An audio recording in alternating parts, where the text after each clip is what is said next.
Relax and take note, niggas. Niggas need to wake up, wake up, wake up, wake up. True story. Tell me I am crazy, that I'm wasting time with you. You'll never be mine.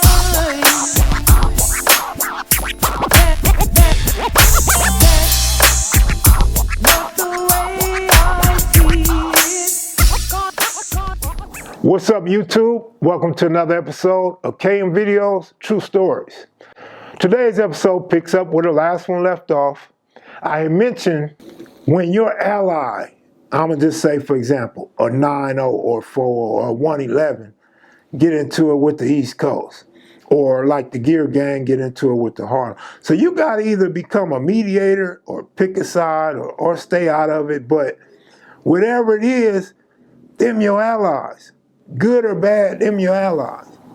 And so this one guy mobs onto the row. Nobody know him, nobody recognize him, but he gives it up. He's from 111 neighborhood Crip. So we immediately embrace him. The rest of the gangs on the row, not tripping off of him, not embracing him like we embrace him, right? Dude goes down the road somewhere, I don't know what cell, maybe cell 8, some shit like that, cell 9 or something. And he goes in a cell with Head from Fodu's Gangster, Baby Scooby from 1180 East Coast, and Kiko from Dodge City Crips. Head was a dark-skinned dude, probably about 6 feet tall. He had an afro and big old lips. We used to clown him about his lips. Baby Scooby, he probably was like Monster Cody size. Scooby just looked bad though. Like Scooby was a youngster. I believe they came from the juvenile system, so he might have been just turned 18, fresh 18. And their cousin Crazo, I think he was fresh out of juvenile system as well. Cool dudes, you know what I'm saying? I mess with all of them was cool dudes, man. Head from Fodu's and Baby Scooby are brothers. And they're very immature acting. Good dudes, man. Good dudes, man. Both of them are good dudes. They just hadn't matured to the level of a lot of other rips in the module. But they was with the business. They was with the bullshit. You fighting, whatever it is, they with the bullshit, right? So shout out to them two brothers, man. Shout out to the Fodu's. Shout out to the 11-8s. And they're into horse playing, and horse playing is at an all-time high at this point during my duration of being in the module. So the homies are down there horse playing with the dude from 111. And they end up tying him up. They end up taking him down, tying him up, and I believe they hit him with shower shoes, right? With his clothes on, shower shoes the brother. And that night, we all go to sleep, and in the wee hours, we hear screaming. Way down the row, you could hear Baby Scooby screaming, and you could hear Head screaming. Oh, he cut me, he cut my neck. Oh, I'm bleeding, oh, cuz. I come up out the cell. Like our cell was Jimmy. Our cell, we could come out anytime we wanted in cell 1. It's a whole nother story. But I come up out the cell, and I'm the only one on the tier. I don't know if the other homies were sleepy or they didn't want to get involved with conflict. But when you put hands on one of ours, we got to show some solidarity and unification. We got to come together to support our closest allies. And the same goes for East Coast. If somebody do something to East Coast, we're going to stand up. But we're going to stand up for the 111s. And so I remember in cell 7, I believe, was Lil Johnny Ray, Q Twin. I don't remember who else was in that cell. I believe the homie Blink from 11-8 was on the tier at the time. I'm not sure. But when it go down like that, you don't have a lot of time to think about who your friends are on the road. You trying to save your homie from getting taken down.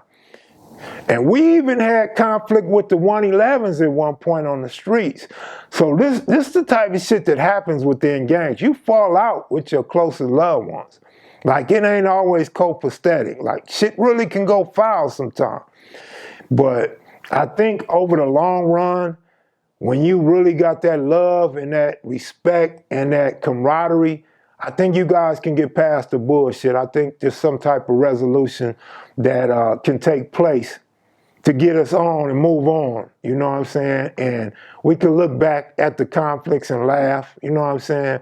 No hidden animosity, no grudge, no revenge being sought out, you know what I mean? But that's all I'm trying to say, man, is it does go wild when you're in them modules, man. You can fall out with your closest loved ones up in there, man, in a heartbeat. But I go down the row and the homies from 11-8 and 4 Deuce is getting on Cuz' ass from 111. Cuz from 111 waited till they fell asleep and cut both their necks with a razor. So both of them are bleeding. One of them was, I think, baby Scooby. One of them was bleeding profusely. And the other one was bleeding too. So when I look in the cell, they getting down, and the East Coast are trying to orchestrate what to do to the 111 and trying to get Kiko from Dodge City to help their homies participate. So I run back to the cell and I get the blammer. And I go get the blammer. The coach is saying, "Nah, stay out of this, you ain't it." Because from neighborhood, he's from West Side neighborhood. And this is what I was talking about when you get into it with your allies, right? You got to make a decision or stay out of it. But we neighborhood, we West Side neighborhoods. So we had homies in cell 6. I believe the Q102s was in cell 7. And now we in cell 8. And the Q102s is screaming and yelling at me, and they trying to slide a burner 2 over to the cell, but these dudes are squabbling. I can see everything. They can't see nothing. These dudes, they can't get to that burner. They in the middle of the cell on the floor bleeding and wrestling, and man, they fending for their lives. So I reach through the bars and hand the homie from 111 the blammer. They knocked the blammer out dude's hand, but they're still scuffling. Nobody's going for the knife. And Kiko from Dodge City passes me the knife back. So I get the knife back. The East Coast, the homies from Q102, they hot. Some of the other East Coast, they hot. But even within the East Coast, you had some dudes that were more neighborhood friendly. You had some that was basically rebelling against neighborhoods. So you had Town Avenue, and you had Block Crip. And so we got all this drama going on, right? We done already, on the heels of me coming in there, done already had some conflict with the coast, but the coast is the homies. Do or die, we always end up being allied with the East Coast. The top East Side neighborhoods and the neighborhoods on the West Side. So I'm telling the brothers to let dude from 111 up, but they won't let him up, because he's built kind of like Kevin Mitchell-less. Like he's a little top heavy with little legs, but he was about his business. You know, he wasn't shaped like your average penitentiary type guy, but he wasn't no frail guy. You know what I mean? And so, dude is trying to stay down. It's 2 against 1. Kiko staying out of it. And now the East Coast is hot at Kiko for sliding me the knife back. They hot. So they hot at the homies, or me. It didn't really seem like they were mad at me. They were mad at the homies, and they were mad at Kiko from Dodge City. Like, everybody in there except Kiko are on the floor tumbling and wrestling and fighting. And I'm sitting there watching, thinking that dude from 111 is going to get a chance to get the burner and stab one of them, but nah, he took his lump and he took his get back. They all lost that fight. In my opinion, nobody won that fight. They all lost the fight. But dude from 111 squabbled 2 at a time, so I gotta give him that. And he wasn't for none. Like, all that horseplay that tying me up and embarrassing me leads to animosity, and I'm mad. And so he got his get back. He got his get back as best he could anyway, you know what I'm saying? But he didn't kill nobody. He didn't hit no main artery or none of that.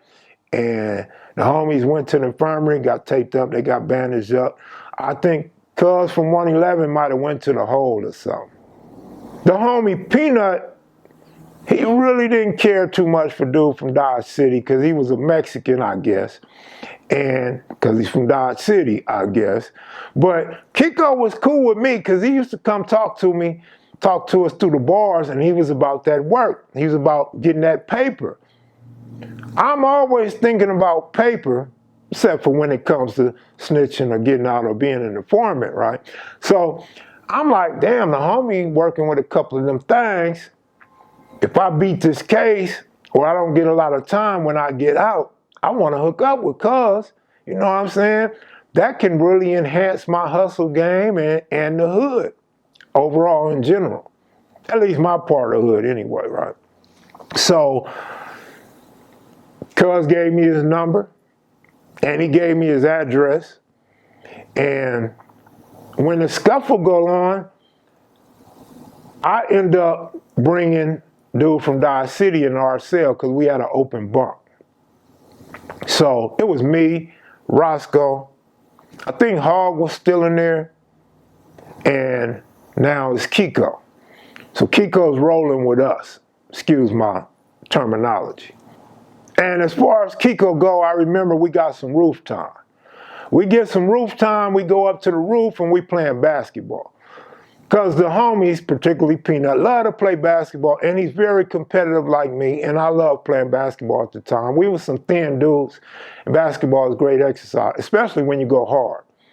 So we playing basketball on the roof, and we pick teams. Of course, Peanut ain't gonna pick me. Peanut don't want me on his team, right? Because Peanut wants somebody he can compete with, and we built the same, except for Peanut, more muscular than I am, right? He's more defined, stronger than me. I would say he had a lot more wind than me back then. Nowadays, for sure, there's no question. He got way more wind than me.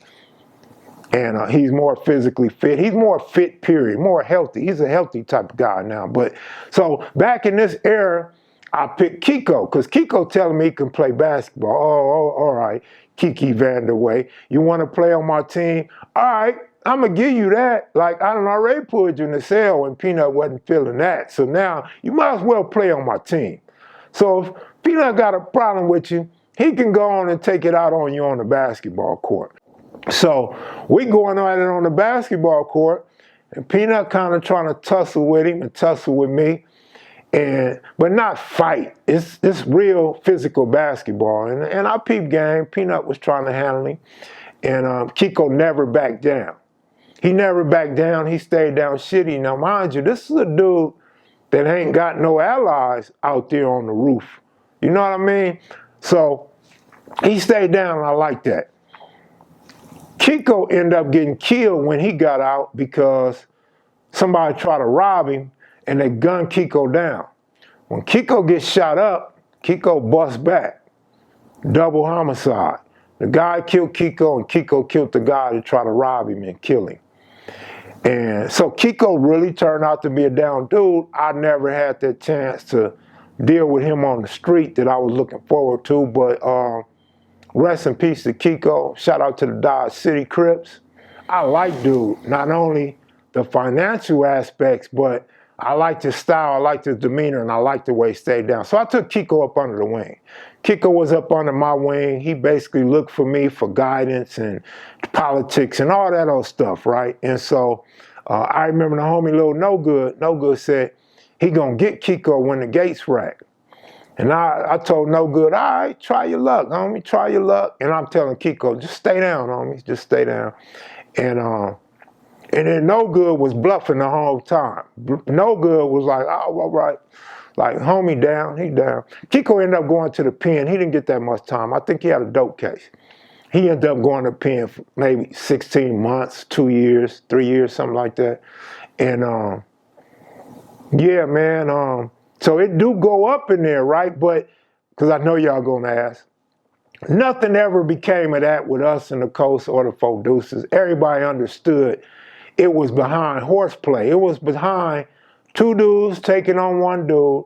So you know, one thing about this gangbanging shit, like when a homie does something wrong, he's still right.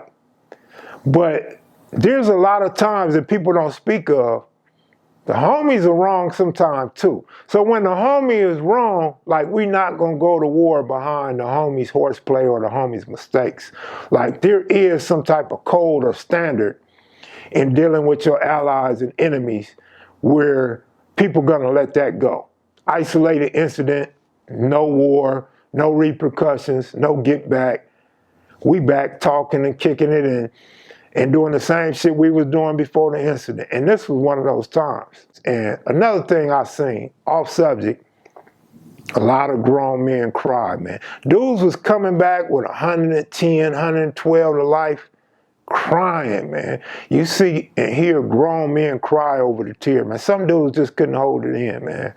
But when reality sits in, when you really find out you're not going back to the streets, you're not going to be with your family no more, you're not going to be able to make no kids, man, attitudes change, man. The sorrow just sinks in, man.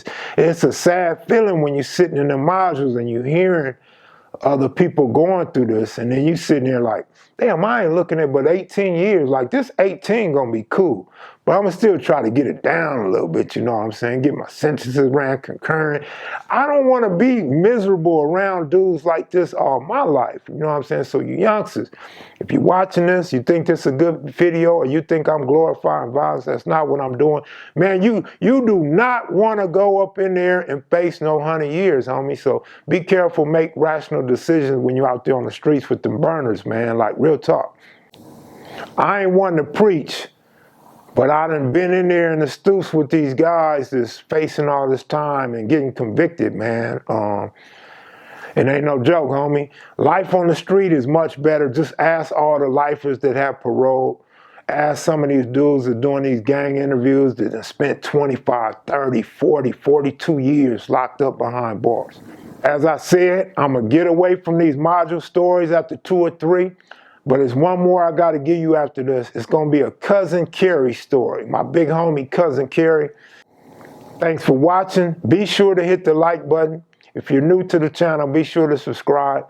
Everybody else know what to do. Leave a comment, man. I don't care if it's about college football, the coach of USC, Allegiant Stadium, or allies getting into it with allies, or if you're from Coast, shout out to you. If you're from East Coast, photos, Faux Trey Gangster.